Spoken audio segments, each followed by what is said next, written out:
You so much for watching another video. If you're still here, think the last video was so much fun where we went over using password cracking tools, particularly Cain and Abel, and some other things that we went over. It was very fun. That was a great video. If you haven't watched it, you should check it out.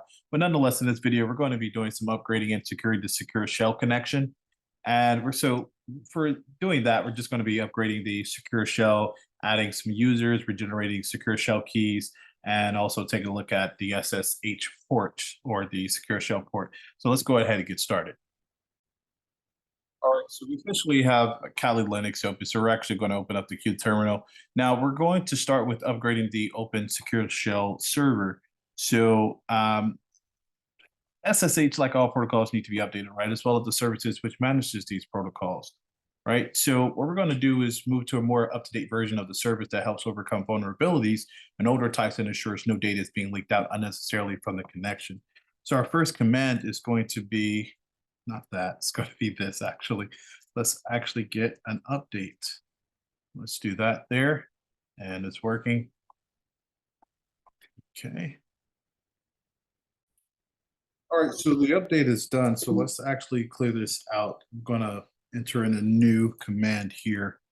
So we're actually going to have to get the install now instead for the Open Secure Shell server. All right. Shouldn't take too long. Yes, of course, we'd like to continue. All right, perfect. So I'm just going to allow a few minutes to pass for the install to complete. What Kali is doing is calling the repositories, looking for all the files, and then it's going to complete the download. So should be finished in just a moment.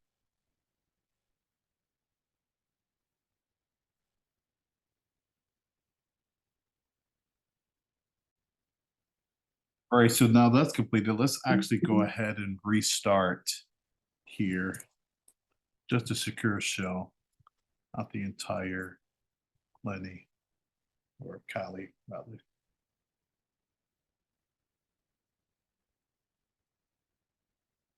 Okay, I can't spell.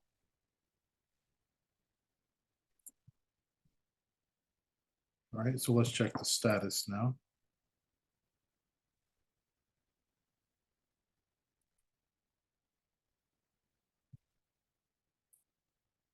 Okay, it's active and running, and that's what we like to see. Perfect. I'm actually going to return to the terminal now. All right, I'm actually going to close this out, but we can move on to our next exercise, which is going to be adding a pseudo user. So Kali, it inherently has the main user as root, right? Whenever you're logging in, if it's your Kali, then you're going to log in as root, right? Which can be dangerous in the wrong hands because it has all the administrator privileges. It can perform any tasks, right? So adding a non-root user to Kali is, you can say it's kind of trivial, and it's essential to maintaining good security measures within a system, right? So I'm actually going to open up a new terminal here. There we go. And what I'm going to do is I'm going to add a new user to Kali with sudo privileges. This is going to allow us to escalate privileges to root when needed. So let's actually do this here.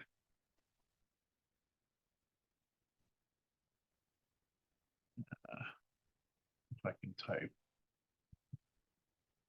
I think I can.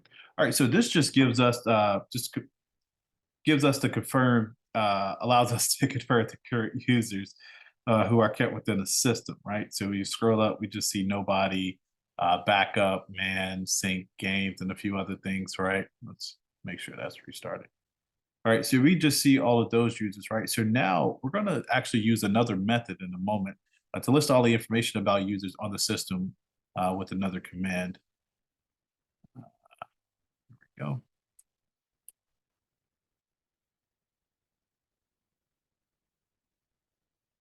Okay, so it pretty much gives us a bit more information about users, right?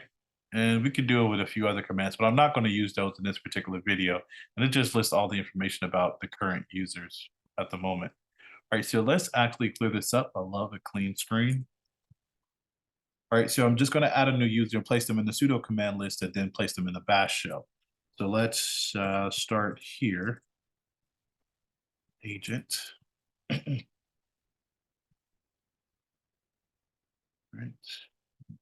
Then I'm gonna bash.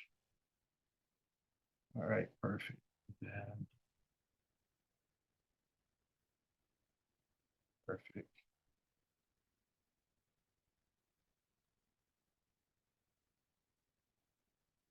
Updated successfully. That's what we like to see. So now I'm going to change to that user account to issue some commands here.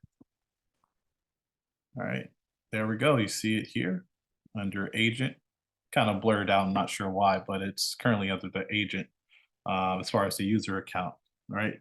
So now I'm going to change back using the same concept, but with root control, because you'll see I'll be asked for the password. Perfect. And now I'm back to just the root, right? So I've just tested the new user that I just created called agent, right? But now I'm going to remove the root from the secure shell connection possibilities and test that. So at the moment, Kali permits to root login via secure shell. So I'm going to make a few changes. So I'm going to actually go to another folder that's found in another path, and this folder controls the login authority. So I'm actually going to clear these out here, and I'm going to type in something that's going to open up a path for us.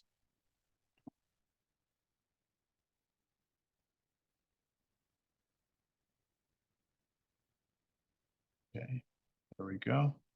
Oh, you know what? That's fine. I'll do it this way. Not sure why it does that, but you can always find a way. Come on, come on.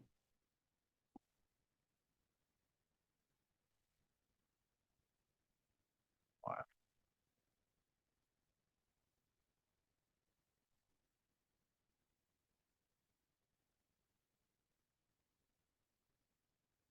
There we go.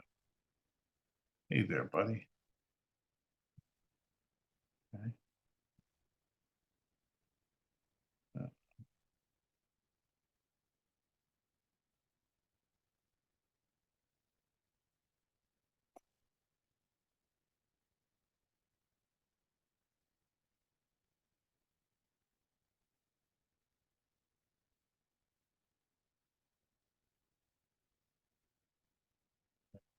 here.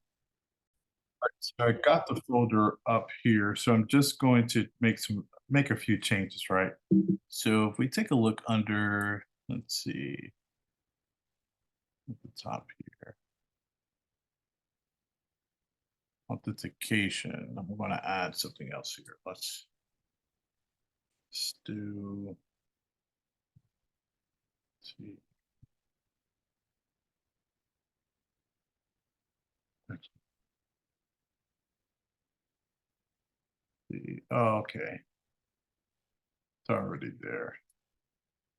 All right. So this is what I was looking for in particular for permitting root login. So I'm actually just going to change it to no.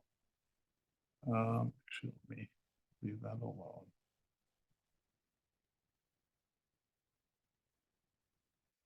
There we go.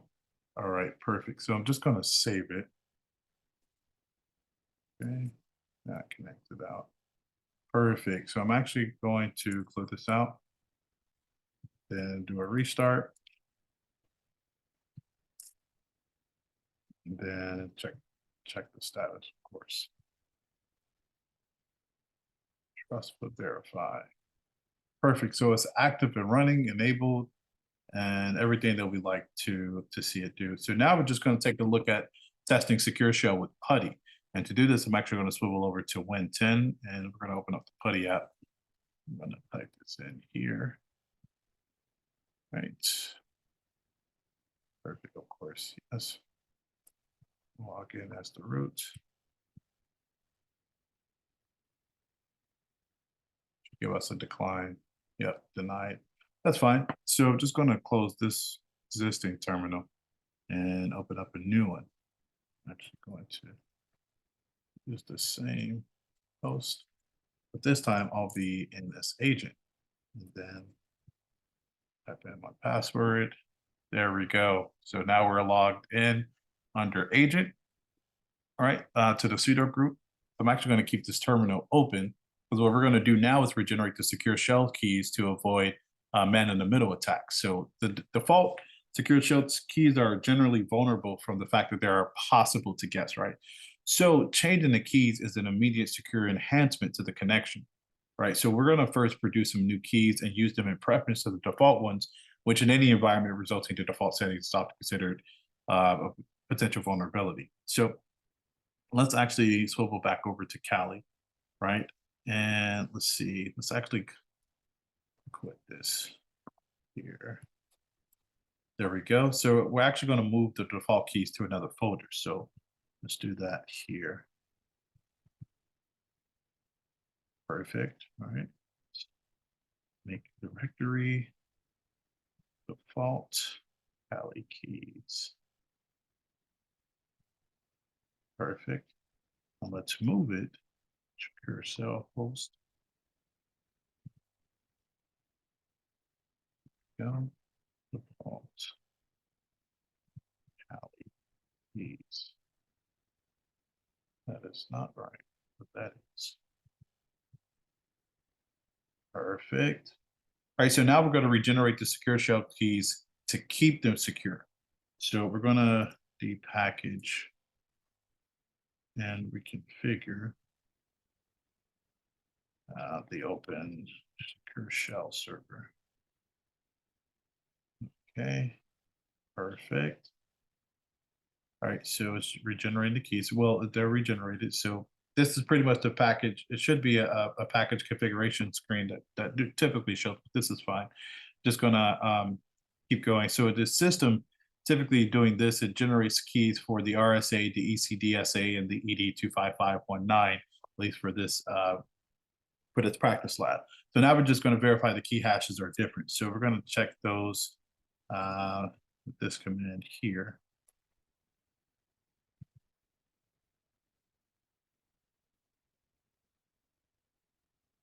Perfect.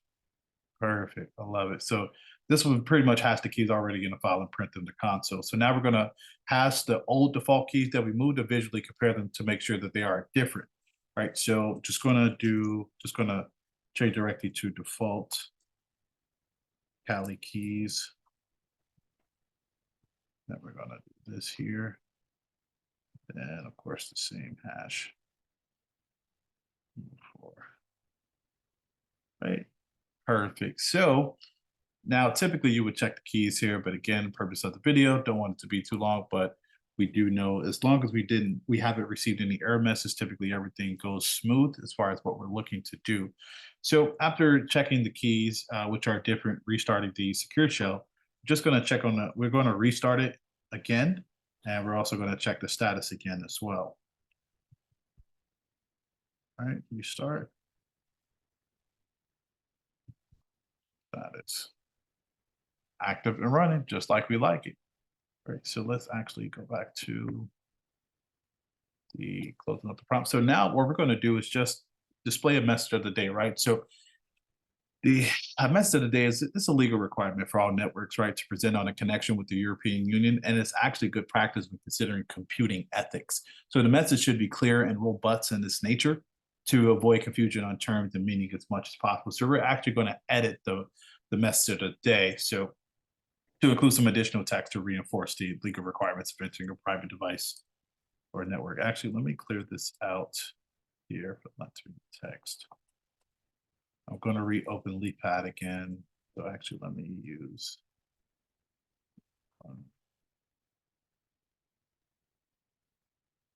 the job of the day.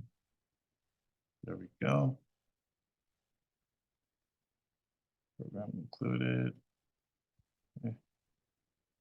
Oh, this is not always supposed to happen. All right. All right. So now that we have LeapPad open, let's get our message clear here. So let's do this here.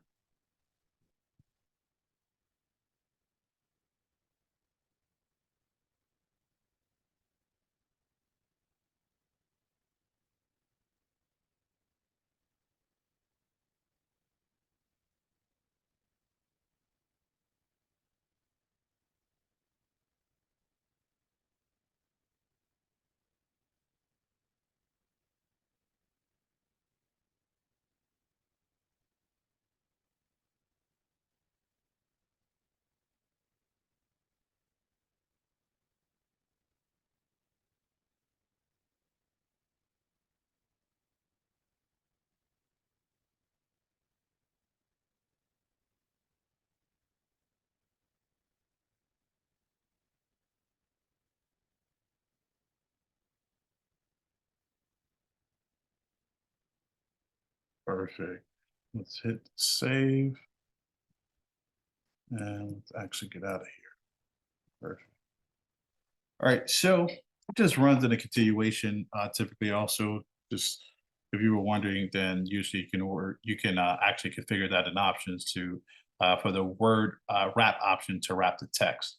All right, so now that we've exited out of there, so let's actually restart the secure shell again. All right, perfect. And of course, naturally, we would check the status right after we restart it. Perfect. Active and running just like we like. All right, so now I'm going to swivel back over to Win 10. Just going to ensure that port 22 is working properly for us. So let's see.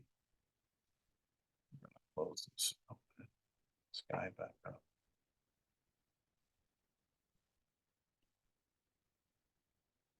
There we go. Yes, of course. Of course.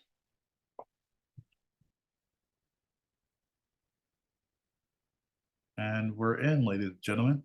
Now the agent account is logged in, right? So we can actually see the text inputted recently and the from the leaf file, from the leaf pad file. Let's see. But we should be able to. Sure what happened there. Let's see. All right, I fixed it. So the wording that I had from the last task that I did on for Cali is now we can see it when we log in through the secure shell connection through the agent. All right, so now we can move on to our next task or exercise rather. We're going to change the secure shell port. So changing the secure shell port, it just helps to evade obvious detection by sniffing tools and port scanners by placing the connection on a port value not normally recognized for a secure shell connection. So this form of obfuscation acts only to bypass the common port scans initially. So first, we're going to edit the secure shell port value itself. So to get started, we're just going to swivel on over here. I'm actually going to want to open up a new one here. So let's do that. All right, so let's do that. Secure shell.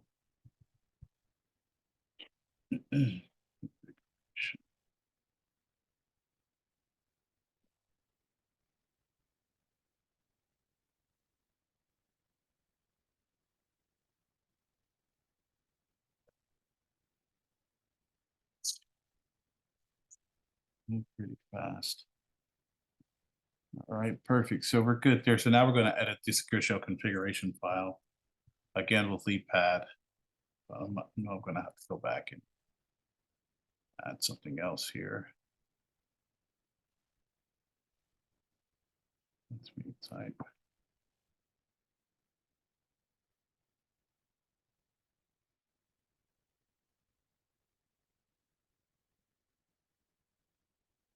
That's fine.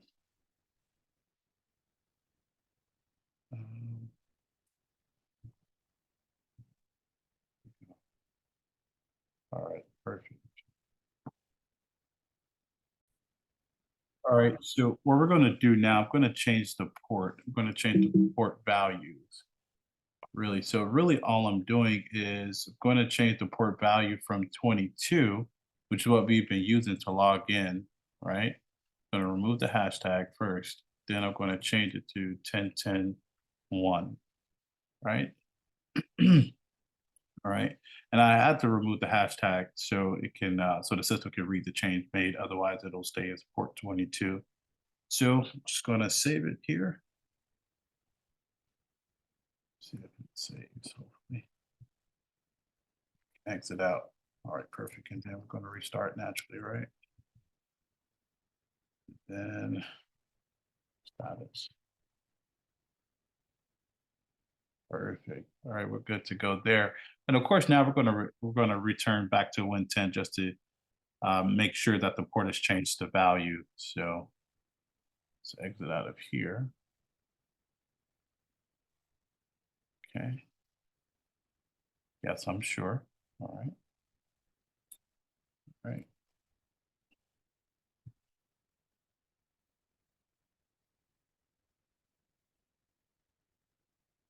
we go. Perfect.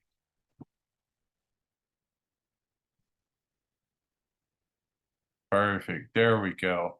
So we definitely logged in with the same credentials out before, so we configured a new login port, and we're no longer using the default port of 22 for our secure shell connections. So now we're a bit more secure for that.